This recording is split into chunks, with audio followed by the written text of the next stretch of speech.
Could be Eslo. Hello everyone and welcome back to more the Minish for the Game Boy Advance. And in this episode we will be going through the new area, which is the Wind Ruins, and hopefully get into the next temple. So after bombing through this cave we will collect a blue Kingstone piece. And I've definitely got to say, you know, when I was on about doing the side quests in the other episodes, I definitely did a lot more than what I did when I recorded this with a camera. Because I did a bit of side quests after doing Cave of Flames, but not nearly as much, meaning, you know, I missed out on quite a lot of things and all that. But in Castor Wilds, no not Castor Wilds, in Wind Ruins we are going to be given a new gimmick. There will be these statues here, and we want to shrink down into a Minish and turn them on, because otherwise we'll not be able to activate them. So since I've turned it on and grown myself back to human size, actually said it right this time, how about we poke it, and as you can see it comes to life. So that's the thing you got to remember that you got to do if you want to get through this area nice and easily. In fact there will be times you have to turn them off instead. So instead of just playing around and turn them on and all that, you may have to turn them off in order to solve some puzzles. So that's all good. But with that I guess we'll just take out these innocent tech types because, well, they didn't spawn any money. That's just great, because, well, that's what I wanted to kill them for. Although there will be times in this area where you have to kill enemies in order to clear your paths, like I did there. So just keep note of that. And one thing you should know actually is this: if I fused Kingstones with Malari, and you know Malari's mines, you know, the one where the Cave of Flames are, he'll actually make a beanstalk grow, and that's what these bits here are for. So just remember, if you come across these, you'll know that if you fuse Kingstones with somebody in Hyrule, they'll likely bring they'll likely bring a beanstalk up. So just keep note of that if you want to know what they're for. So let's just take out these ropes for no reason at all, again because Link's a nasty person I guess, and yeah.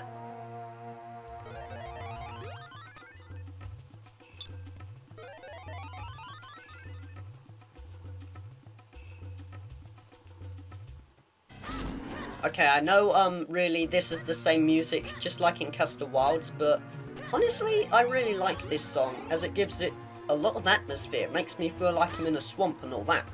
Honestly, Minish Cap definitely does a good job with its soundtrack.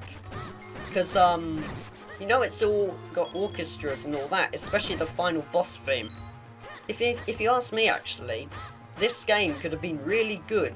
Like, well, it is good already, but the actual soundtrack could have been good if it wasn't compressed in Game Boy Advance. Because seriously, it's got such a powerful music just for a Game Boy Advance game, and that's really good. So if it wasn't compressed, I reckon it could have came out in like quality like, I don't know, Twilight Princess or Skyward Sword. This game is really underappreciated, especially its soundtrack. Here though, we're going to be given a new gimmick. But to start with, I want to poke these guys and take them out, as it will clear a path for me. Well, sure you should know that, because apparently in the Zelda universe, destroying enemies makes the paths clear. I don't know how that works, but we'll just go with it, I guess. So as you can see from taking out those enemies, we will unlock this part. And inside these two chests there will be 50 rupees and 50 mysterious shells, so that's all good. I have over 300 rupees, meaning I've got enough to get some things in Hyrule Market, but I'd rather do that at a later date. And for some reason when we shrink down into a Minish, this thing respawns. Zelda logic, again. But this is what I mean by you have to do it the opposite way. Instead of just going in and turning it on, you have to turn it off. Otherwise, it would just run in your way and completely block the entrance. And honestly, this bit I would say is where you're probably going to need the Pegasus boots, because it makes it a whole lot easier. If you just use your Pegasus boots and just charge through all this, you can just collect things in no time. So as you can see, I collected a Kingstone, collected another Kingstone, collected another Kingstone, so that's all good. Also, when you use the Pegasus boots, if you charge through things and just keep it held down, even after collecting Kingstones, he'll just continue to charge after, you know, collecting the Kingstone and all that. Of course, you can just move around and cut the grass if you wish, but to make it easier, I like to do things differently. There's actually also this special thing I'd like to show, but I don't know if I'll have time. But it appears we might, because it's been 5 minutes and we're already near the end. And it involves the boomerang. But I'll get onto that a bit later when we start the Fortress of Winds. Honestly, it's pointless using the Pegasus boots at that point, so I'm just going to do that for now. Ah, hold on. I have forgot to do one thing. The temple entrance is right here. We could go inside, but I want to do one thing that will give us an extra goodie. What we want to do is shrink down into a Minish and backtrack all the way. Because if you look closely, there'll be like these vines that we have to climb down. And if we keep following the trail, we may come across this small cave. So we're going to take the middle one this time, and indeed will be this small hole. And guess what it contains? Oh, I thought I was going to show it then, because the camera usually shows what it is before you get there. Or I could be wrong about that. Yep, it's a piece of heart. So good thing I went here, otherwise I would have missed out on that, and my health would have been a bit low.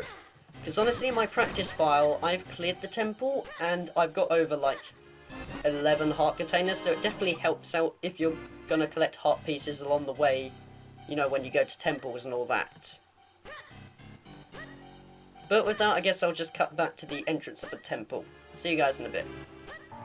Okay, now that we're back, how about we head on to the Fortress of Winds, the third temple in the game. But before we do that, what we want to do is do this, because there's going to be like this pattern that we're going to have to do throughout the temple, but first got to read this. To think the ruins were hidden within this cliff the whole time. Watch your step length. There may be traps in here, but there's going to be like a different layout and theme in here. What we're going to have to do is go in these rooms like in order or something and collect keys in order to unlock stuff. So just keep note of that, you know, if you want to make your life a bit easier, and always keep track of where you're going, or else you could get lost. But you see these sparks? If you hit them with the boomerang, they transform into fairies. So if you get electrocuted and you think, oh god, I'm losing some health, get your boomerang out and hit them, as it will save you a lot of grief. Because, well, it's a fairy, so you got to know that's a good thing. If you ask me, it's quite good how they put 2 blue kingstones there, because honestly, you know when I said green and blue aren't rare? Blue is sort of rare, but green's mainly the one that you come across most common. There are chests in this area, but we can't get them at the moment as we need this item that's in this temple, but I won't give spoilers to that as I'll get onto that a bit later. But honestly, the item we're about to get is really useful, because it's not like in Ocarina of Time where you just use it, you know, in just the temple you got it from and that's it. You just use it for little things and that's pretty much it, that's all you use it for. In this one, you use it in side quests, you use it in other temples, you use it in the main quest. It's just really versatile, and that's something that I really like. That was also one of my things that I liked about better than in Majora's Mask and in Ocarina of Time, where in Majora's Mask you got the items and you actually used them. Because, you know, like the ice arrows in Ocarina of Time, you got them but you didn't use them a lot. Whereas in Majora's Mask they were mandatory for clearing temples like the Great Bay Temple and all that. So it's nice to see that they brought it back a bit in not in Majora's Mask, Minish Cap. From here though, I activated the statue, and what we want to do is go and attack it, because it's blocking our access to this lever. And after pulling it, this will happen. A key will fall down, so we have to go and grab it. Obviously.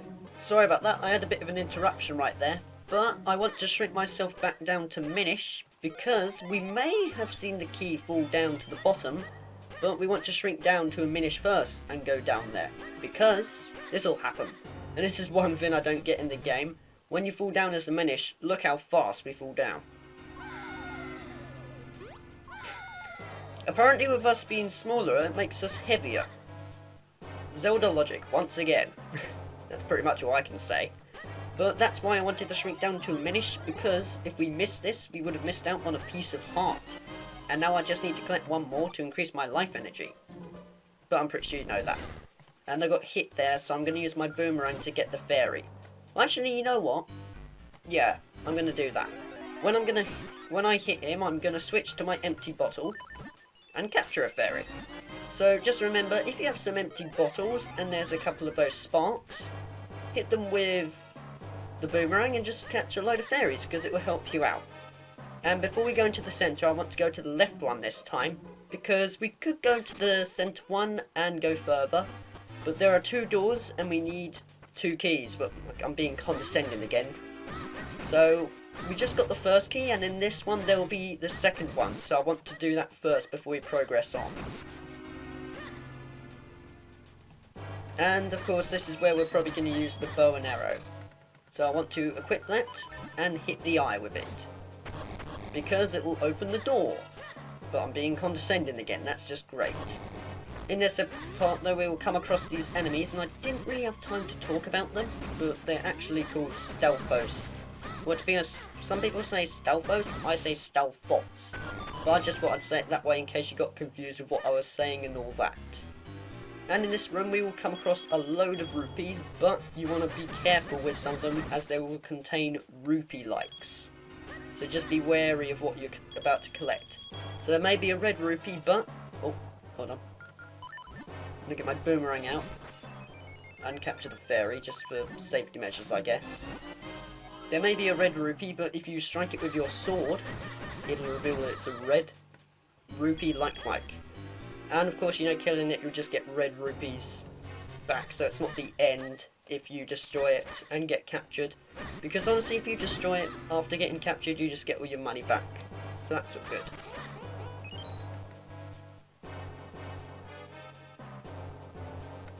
And in this room, we will come across these 2 eyes, so again, we need to do a bit of puzzling, because we're actually using the bow and arrow quite a lot. Because you saw there, you know, just on the way there, I had to use the bow and arrow quite a lot. It's also another item that you use a lot in the game, so you don't use it just in one temple and all that. Again, you know, just Minish Cap on Majora's Mask, I like how you use the items for good purposes, not just for one thing. They're quite versatile. And of course we will awaken these Igor statues, and will I make it? Yes, I will. For a second there I thought I was going to get hit, but luckily, because of how quick I was and I want to move back, I managed to do it. And with that, once we open this chest, we will get the compass. Yeah, we defeated 2 Igor statues for a compass. That's just great. And it's been around 14 minutes. I could be wrong about that, because the time is a bit different after editing. So I think I'm going to end things off here in this episode. In the next episode of the Minish Cap, we will be going further through the Fortress of Winds, and hopefully finishing it. I don't know what happened to my voice there. So take care guys, and I'll see you in the next one.